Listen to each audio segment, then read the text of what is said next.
Welcome back to the Sport Media and Tech Podcast. I'm Keel Blake. On this episode, Dr. Jeff Porter, Mark Hotchkin, and I spend time with Gregory Gettinger of VR Motion Training and Christian Barsanti of REZZIL. Learn about the technology, the data, and the practical uses. Stay tuned. So I'm the founder of VR Motion Learning, as you said. And what we're doing is we're bringing tennis into the digital age, which means you put your VR headsets on, you are in virtual reality, and you are virtually on a tennis court. And now you play tennis as you would play on the real court with all the realistic ball physics, all the right motions. And now you can play against the ball machine. You can play 1,000 times. It's exactly the same ball and the same speed and the same spin. You can learn your forehand in an optimal way. You can play online. We could play now tennis with each other. You're sitting in the US. I'm sitting in Vienna, Austria. We can play tennis now.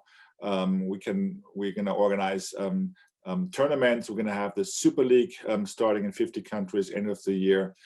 And last but not least, we're developing a similarity modeling so that you can compare your forehand with the forehand of Dominic Thiem or someone else to get your technique in an optimal way. So that's what we're doing.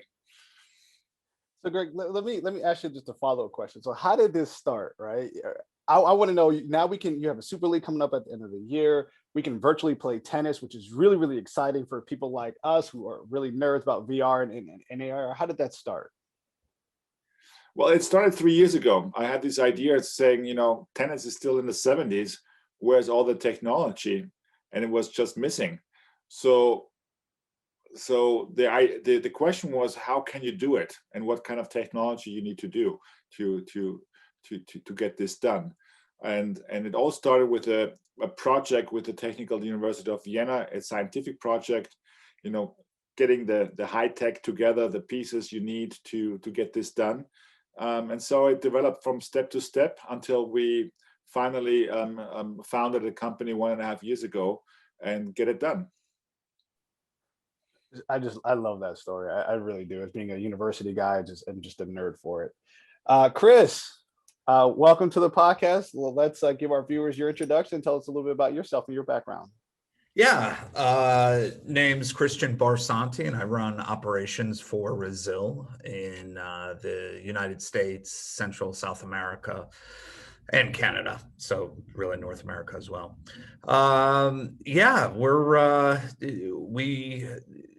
We have a virtual reality sports technology company that simulates soccer at the moment, but we're also getting into other sports. And it is designed for cognitive drills, for match analysis, for rehab. So we're building an ecosystem, if you will, of technology products that can help support athletes out there that train the brain, help them get back onto whether it's the court or the pitch, the field, whatever it is, and also really get good analytics using AI as well as video tracking, match analysis stuff. We've created a nice little suite of products, if you will. So Chris, before we went live or went on the air, you said that you had a background in finance. Yeah, that's so how did you get involved in REZZIL, and take us through a little bit of that story? Yeah, it was interesting. So I've been in finance for 25 years. And then I connected with actually a friend of mine for the last 20 years, but I hadn't seen in 10. And he's my business partner, Brendan O'Shea. Brendan's a really successful entrepreneur, and we happen to come across each other at a soccer training place. And because we're both soccer dads, and we just started talking about the state of the game in this particular game. And I never grew up playing soccer, and Brendan never grew up playing soccer. I was playing American football, baseball, those sorts of things, right? So, and we were amazed at some of the coaches that were coming that were really, really young. And were they giving the sufficient feedback to our kids? were they helping them improve? Were they getting better? Right. And Brendan has a background also in technology with some of his entrepreneurial stuff.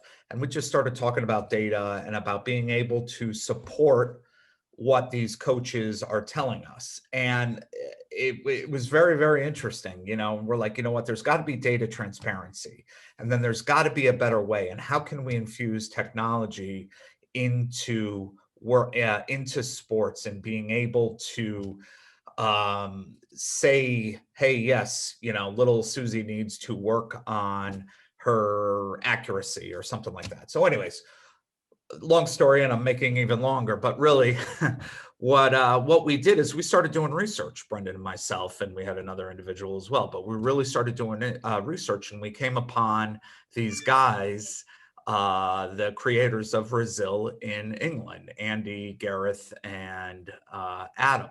Great guys. They had developed a virtual reality system.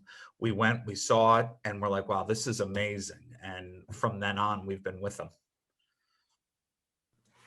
Those are great. Really interesting kind of background to hear. And I guess as we talk about virtual reality, you know, it's something that's been in the public consciousness for a while. And, you know, as we start 2021, I'm just kind of curious for both your opinions. Where are we today with virtual reality? What's the state of the technology, of the usage? And feel free to give some examples of how it's impacted both your organizations.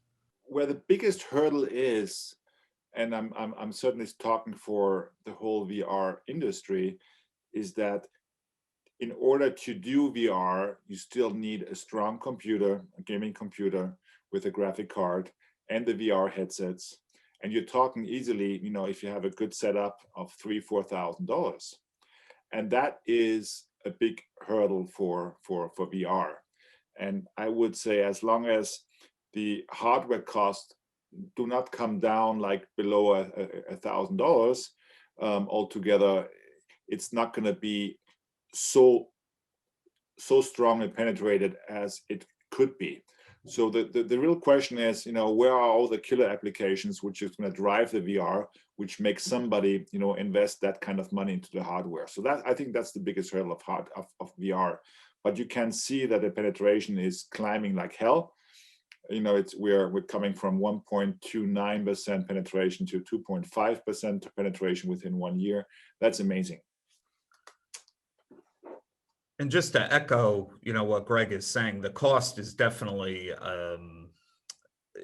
it's a factor, and so you have to realize what your target audience is for the for this type of equipment, right? And if you're working with youth markets as well as professionals, then you have to adjust your sales strategy, and and your marketing strategy, and you have to really zero in who can get that, who can afford those costs up front, and is there a better way to kind of sell it. I do think VR, we're kind of in the, I don't want to say beginning, you know, right? Because VR has been around for a little bit.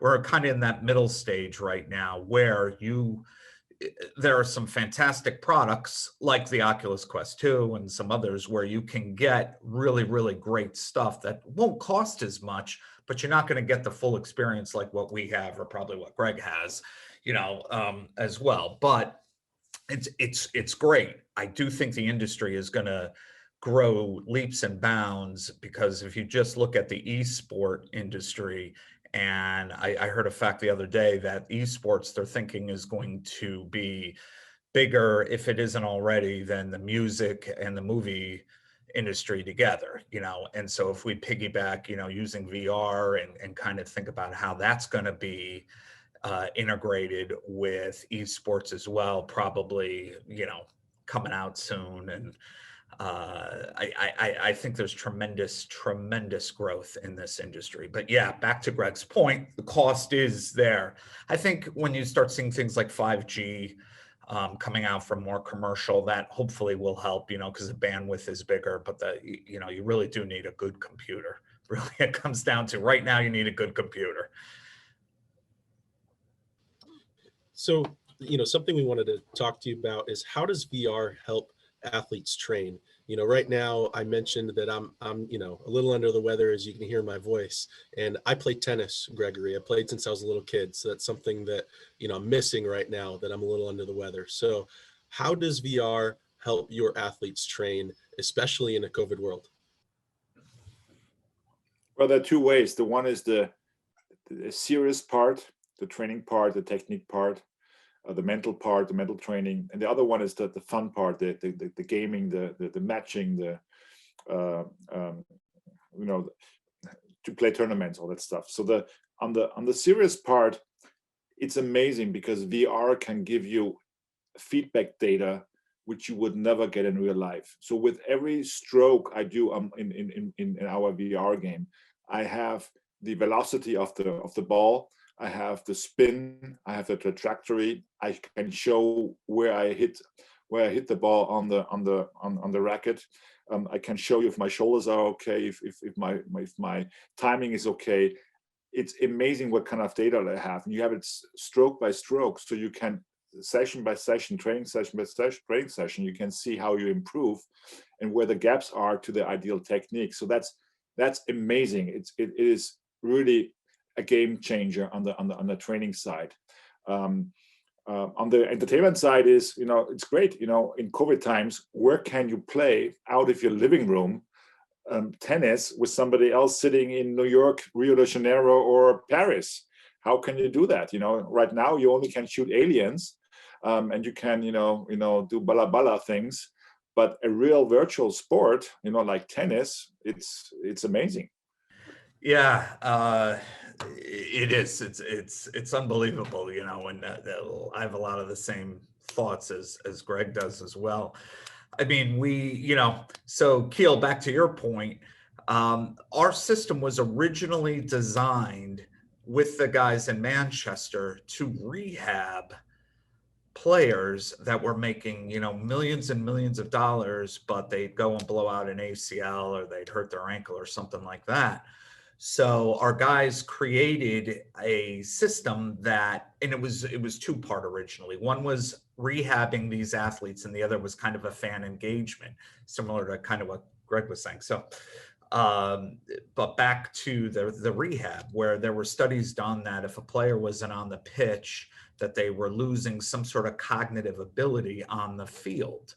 So, whether it was their timing or how many times they were glancing over their shoulders or their accuracy on the shot, even if they're not on that field for, a month, 2 months, 4 months, they were seeing, a decline in that ability.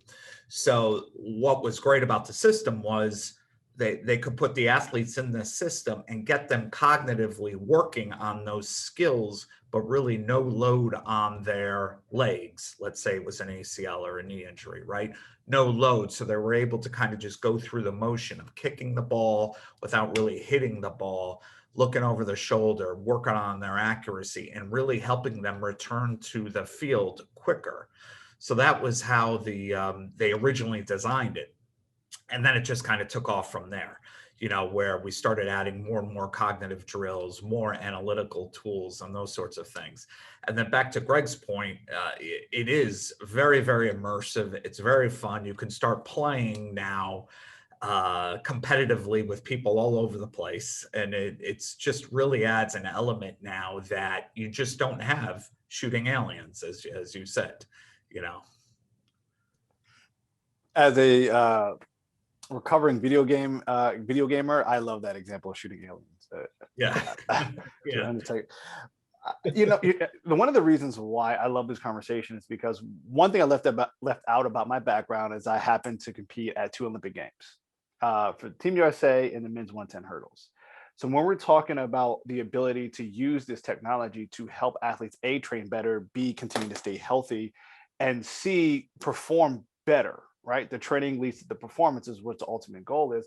It gets me excited because I think the scalability of this across the industry of sport in general, not just tennis or golf seems like the next logical step, but some of the other sports where you can use some of the motion capturing to be able to A, analyze your opponent, B, analyze yourself, and have you compete against yourself, whether in the real space or in the digital space. So Greg, the first question for you is, how do you see the scalability of this technology going forward? And because the other piece of the puzzle is, right, it's expensive right now, right? So what do you think the next step is for this technology? And Chris, I'd love to hear your answer on that as well. The opportunities and the possibilities are unlimited.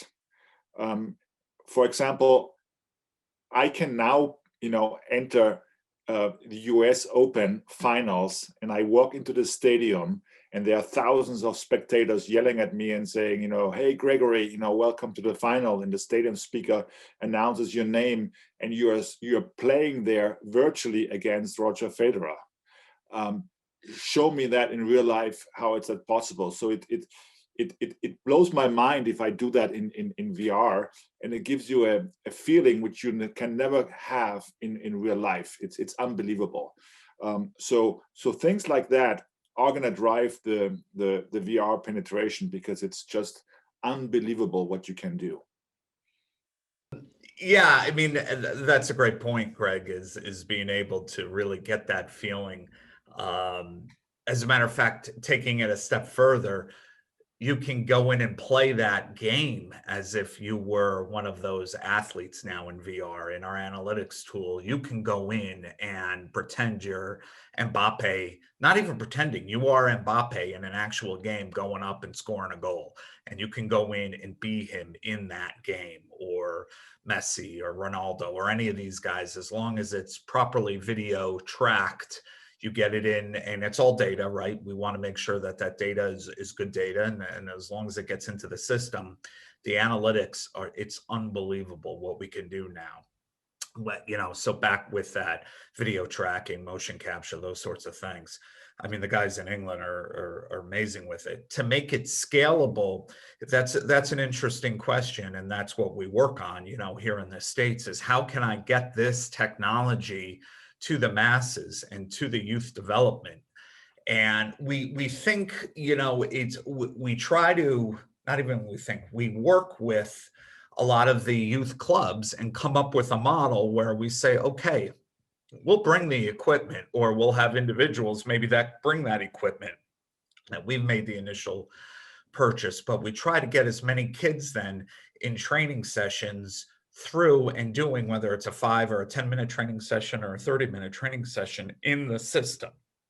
And so I think right now, that's, if you're going to use this high-end stuff, that's how we're going about doing it. We want to be able to get it out to the masses because it's such great technology. So we try to develop, and we are developing, a good network of representatives around the country that have the equipment and that can go and visit these clubs a couple times a month or a couple times during the season, whatever they prefer, right? They may want to benchmark their players and say, okay, at the beginning of the season, they were, they had a particular score for an accuracy. How are they in the middle of the season? And then how are they at the end of the season? And we're able to develop training plans then, or the coaches are able to really develop training plans off of that, off of the data that they're getting. And like Greg had mentioned earlier, there's tremendous amount of data that is coming out and you can get. So we create little scorecards and stuff like that. I think further on down, you're going to start seeing some of this technology like that we have in a more gamified version in, whether it's PlayStation VR or Oculus Quest 2. It won't be as technical perhaps, but it'll be more gamified. And that's where then you get into the scalable consumer market as well. Mm-hmm. Yeah, well said. One of the things we wanted to ask is, we're going to talk about data here in just a moment and do a really deep dive on that. But yeah, one thing before we get to data, let's talk about sensors. So right now in the marketplace, you see suits like that are going out. They're called Tesla suits, or other things that are full body coverage with biometric, sensors and different readings. And almost like behind Greg, you see all the data points of movement and the body motion. So what types of sensors are your companies using right now? Because I imagine as a tennis player, right, how I hold the racket has an impact on how I hit the ball, whether I'm holding a semi-Western grip, Western grip, an Eastern forehand. So could you share a little bit about how you're using sensors to track those different activities? Yes. we don't use any sensors at all. It's a markerless system. So basically, we're working with camera systems. And the reason is using sensors for tennis players is not really accurate, because putting on a suit with sensors and you're sweating and you want to run around and you want to play, it's not going to be realistic enough, and it's not convenient. So we said no markers, no sensors, only camera technique, and that's the way we're going forward. So we use trackers. So we don't have any suits or anything like that. We use trackers that we then, you can use a track belt or a clip, and we clip it on your feet. And then we also have, for our rehab component, we have trackers that you can clip on various parts of your body as well. So we do use trackers, but it's not a bodysuit. And yeah, that's what we're using right now at the moment. And the trackers, by the way, the trackers then go to the headset, so you're able to see, and we find it very accurate. Yeah, that's great. Want to circle back to what Keel mentioned about data, and obviously that's, it's a buzzword in our industry, but it's also a huge consideration when it comes to things like virtual reality. And I'm kind of curious, at least, I mean, it's obviously a complex topic, but curious what the factors are, how you can, everybody wants data, but sometimes actually pulling out the right insights and contextualizing the data is really the big winner. So kind of curious on how you both in your organizations take that into account, act on the data, and manage the data. We are very strict on the data because of the legislation. There's a very strict legislation in Europe on data, and what we are collecting is not only the normal data which you collect, it's all the motion data. So with all the motion data, I can identify any person. It's like a fingerprint. So we are very careful with data in that sense. To Greg's point as well, if we're working with professional teams, we don't share the data, but how we go, and then if we have clubs or youth players, we don't share that data, only with the player and the club, as long as we have permission, right? But what we do is we're able to we're able to take the data, and we can measure a person how many times, and I'm going to use our core index as an example right now, where we have we can talk to a person's accuracy, a person's composure. And what we do is we have drills that are designed to measure that. And then what we do, and then our guys then, or excuse me, not our guys, the system will then translate that information into numerical values for us. So it's algorithm based. And what'll happen is we have an index score, really. So we'll put them through five drills that are designed to measure adaptability, which is using your left foot or your right foot, composure, which is really if you're under pressure,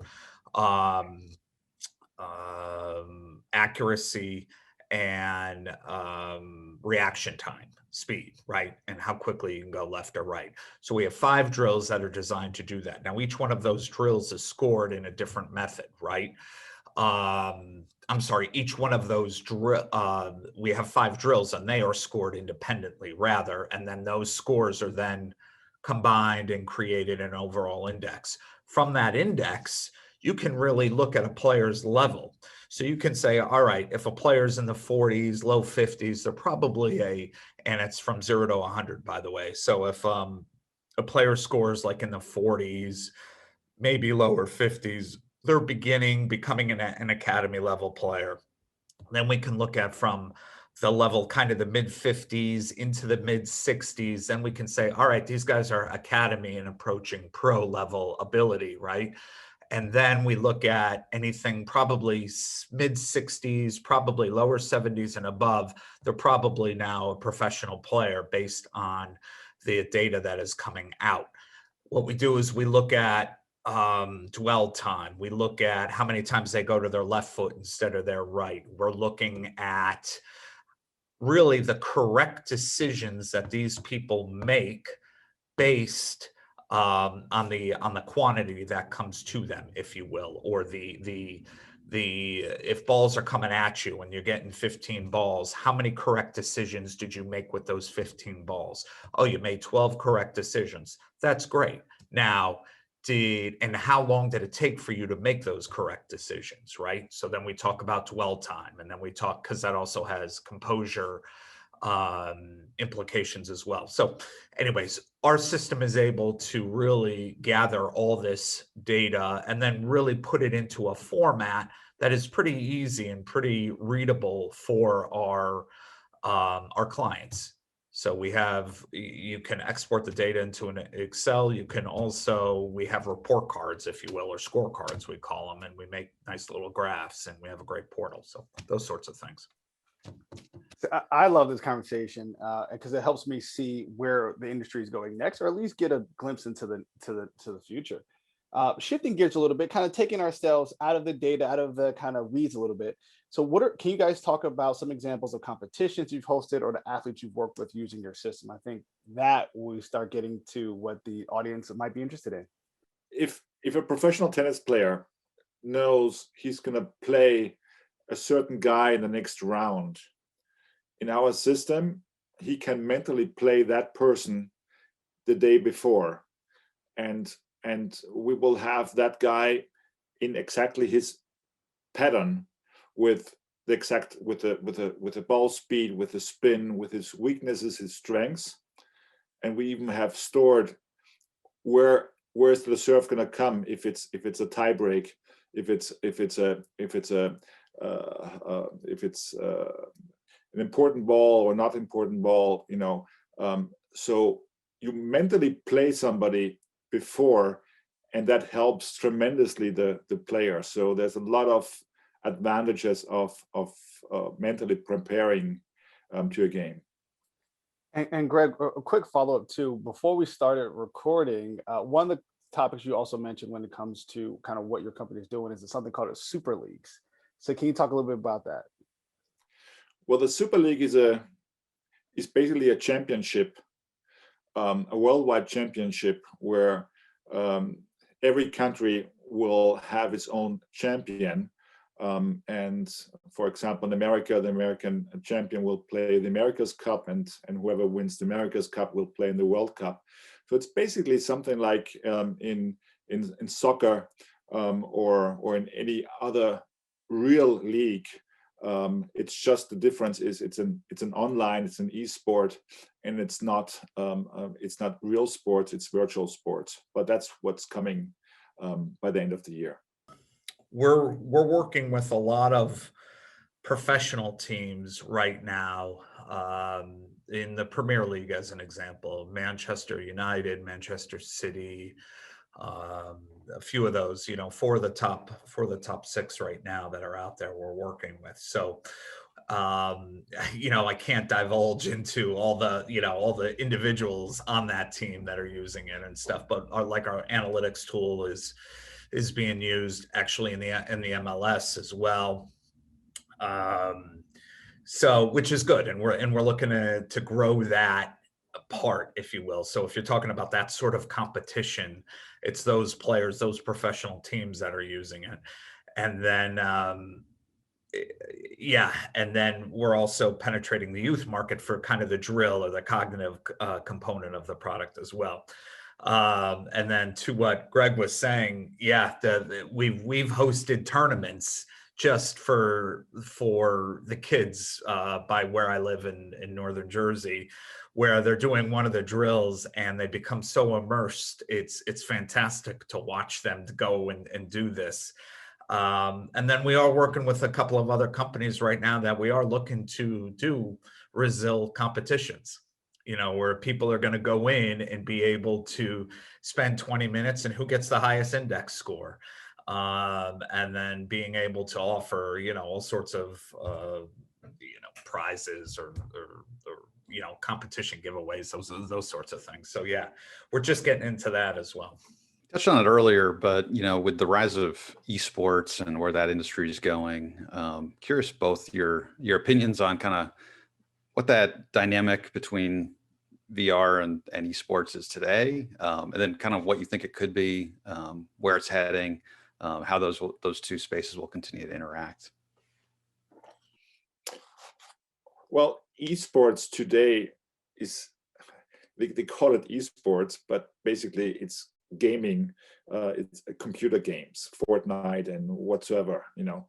It's not real sports. So what we are doing is actually a simulation sport, a virtual sport, a real sport, bringing that into the digital era. So it's hard to put the real sport into esports, because it's the word is the same, but the content is completely different. But where the parallels are the business mechanics. For example, our Super League, which going to start, has very much parallels with the esports leagues which are out there. So that's where things get together, prize money, competitions, live events, promotions, broadcasting, all the marketing around it, spectators, streaming, just call it. That all comes together. But the difference is that what we're doing is a real virtual sport versus just shooting aliens. Yeah, I see a lot of what Greg's saying, exactly. And maybe another way to just add to it is we're blending now the electronic component, but creating a sport out of it, right? And doing that simulation where now you have people that are kicking a ball, a virtual ball. It's electronic, it's simulated, it's computer generated. Well, that's great, but you're now kicking. You're doing physical activity to achieve a positive outcome, winning a competitive outcome, right? So thus the sport component there as well, or the word. So yeah, I mean, it's interesting, I think, and that's where I think it is in the future, Mark, to your point, moving forward, it's a branch of esport, or it's another component of that, where it's okay, you can go in and but it's really sport, when it comes down to it. What's interesting about esports, if you are playing Fortnite or something out, we work with a great company, and they are able to measure characteristics from how a person plays that esport or that Fortnite or that FIFA game. And they can look at the characteristics. Does the kid get frustrated, or does he make right decisions there? And then just kind of measure that as well. And then take that and combine it with something that REZZIL offers, or what Greg offers, and you can take that data as well and kind of get a really good picture of an athlete and their mental capabilities, where they are at that current situation, and where you can help them improve. So there's that component of esports that also helps as well, if you blend it with what we're offering. And we appreciate both of your time and the time of our team here. And we always end with one tradition, and that's to ask you, what is your advice for our students? It could be in life, it could be in VR, it could be in where the industry is going. What advice do you have to share? Well, I want to come back to the scalability issue. A car, a car is cost you, $10,000, $15,000, $20,000, and everyone has a car. So for me, it's not a question if somebody can afford $4,000 or not. The question is, what is the need? How important is what you get out of it to put the money in? I love what REZZIL is doing, because if there are a lot of companies like REZZIL and us driving the VR, everyone will have the infrastructure at home in order to get all this training, games, education, experience, immersive things, whatever it is. So that's why I think the scalability is going to come by itself, out of the applications and not out of just one game or whatever. Yeah, that's great. Yeah, that's an awesome point.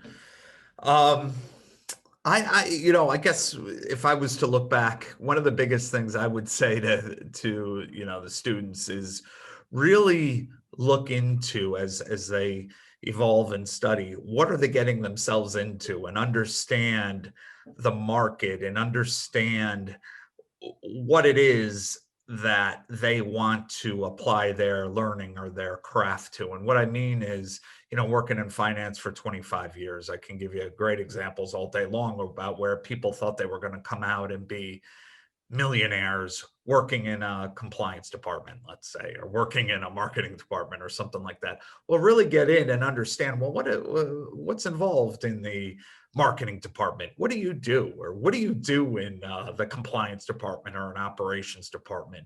And is that going to lead me to my path of success that I want? And so it's really about going and making sure they're educating and understanding what they're getting themselves into.